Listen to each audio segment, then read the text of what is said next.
upon a time, a bird had a shower and a puddle. The end.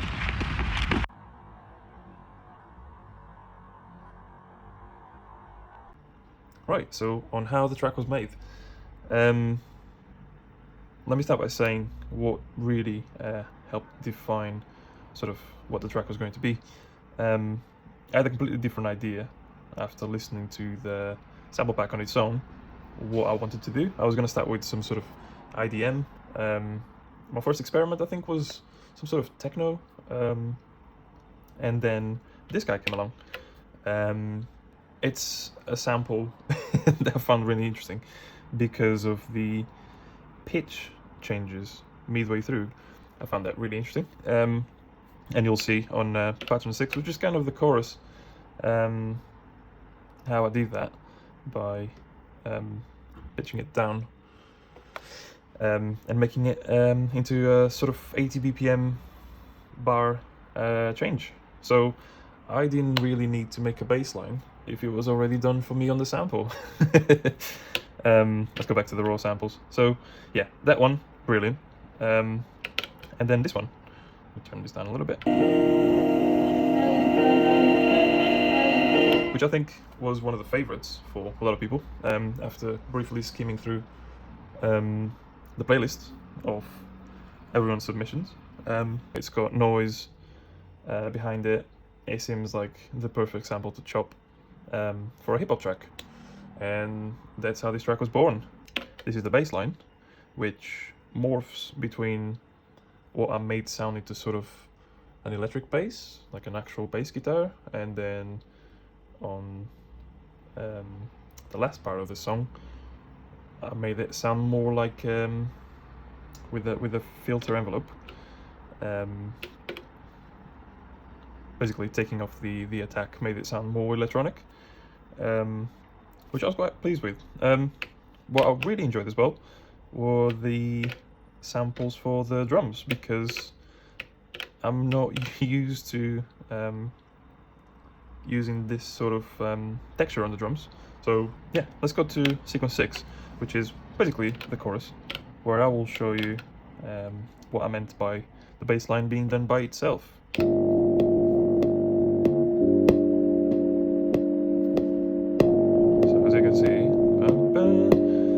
That is pretty much at the end of the bar. Yep, it's right on step 13 that it changes. I mean, the track made itself after that point. No matter how stuck I was before that, let's not say. I mean, the track name is a bit of a joke between the vocal sample I used, which I recorded whilst taking a walk in the park with my son. Thank you, Alex, for telling us that very brief story. And it not being a walk in the park at all. It's very difficult to finish tracks, which I don't know if many of us can relate. So this was a really good exercise for me. Being restrained with the samples, not being able to get more samples and create excuses saying that I can't find the sample that I want. So yeah, being restrained really helped, and it feels really nice overcoming difficulty. So yeah, we got that, and then we've got the chopped up vocals.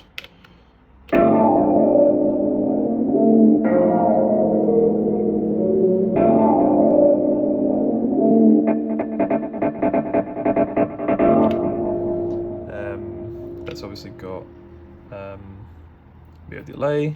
This is how I set up my delay. It's not to a preset because that's just how I like it. The reverb is set up in a pretty basic manner. This is my compressor, and that's global, as you can see, it's highlighted. So the compressor is the same for all of the sequences. What else? Da-da-da. Oh, worth mentioning, when I first started putting the samples through, I didn't use transfer. So I just plugged the jack straight into the Digitech, and what happened was me ending up with just recording numbers instead of the actual original names for the samples. I hope you guys can see the wave shapes, as I'm so clearly trying to show you because of this, and you can see that it is in fact from the sample pack. So yeah, you've got that, and then we've also got a little punctuation. Reminded me of a clock. I'll show you what sample that was. And then the bass line.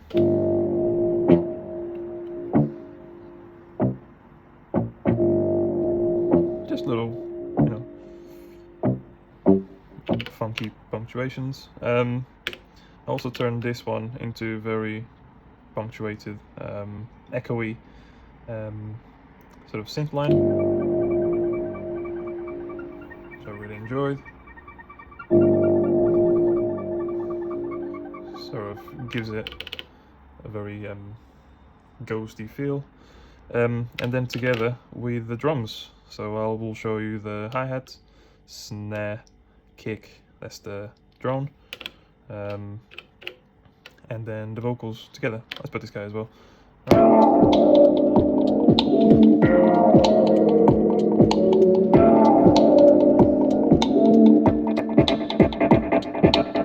And essentially, I just started, you know, I find it really fun messing up with the delay times whilst the song is playing. So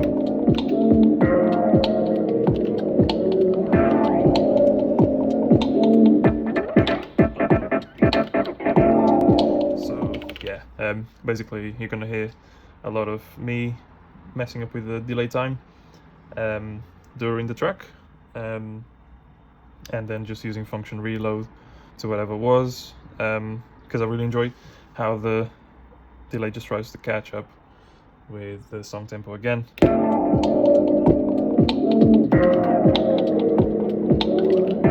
try to do these changes as well in tempo, so that the delay gets out of sync but sounds in sync. Does that sound insane?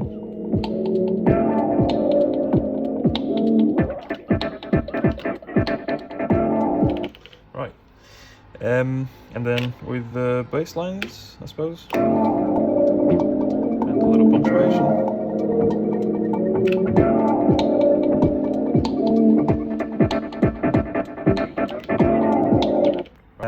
Let me just mute a few bits here so we can change to... Actually, let's make an actual change. So you've got sequence 6 playing, no, got 11 playing. I will change to 6 and I will just go through them. It's basically the same samples, a little bit tweaked here and there.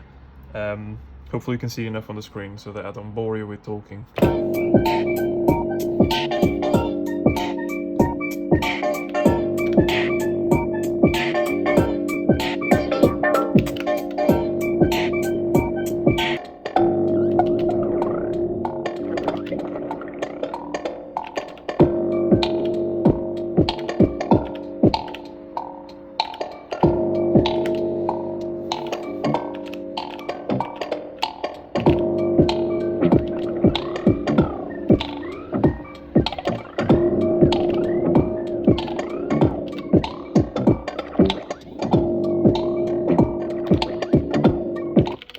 Okay, so that is essentially the Digitech side on how I made this track. Now on to Ableton.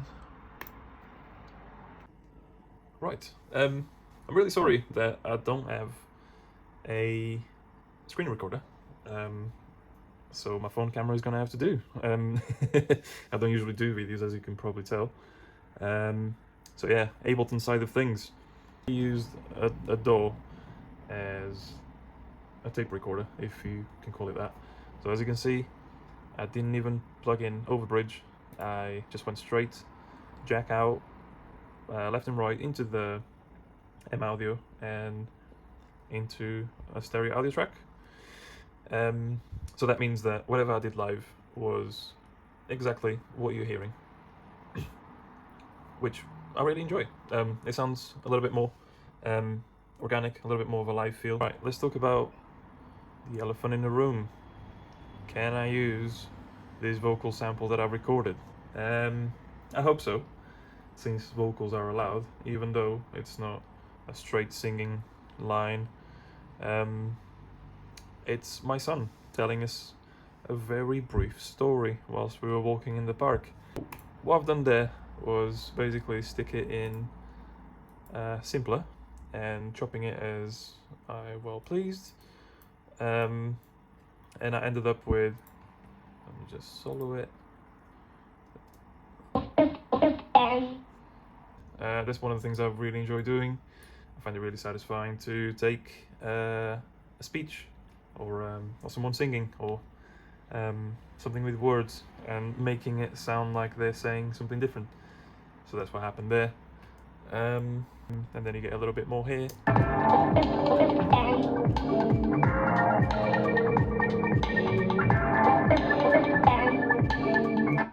And then you get the little bonus, which is the sort of unedited version of the story he was telling us at the end. I like to use a bit of saturation on voices, just a bit of compression. I like things to sound gritty.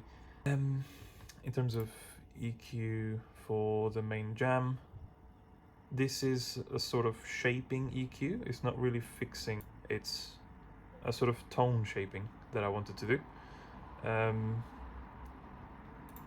What else? On the master, you've got isotope. If you allow us to open you, there you go. So yeah, vintage tape for just a little bit of drive. We've got this EQ. This is an actual real EQ of the track to correct some errors that I've made during the jam session. You've got multi-band EQ, bit of compression on especially on the mid range, because it was very snappy. Edge limiter just to bring it up a bit, and a bit of imaging around the mids since I cut it previously on the EQing. Hope you enjoy it. It was really fun.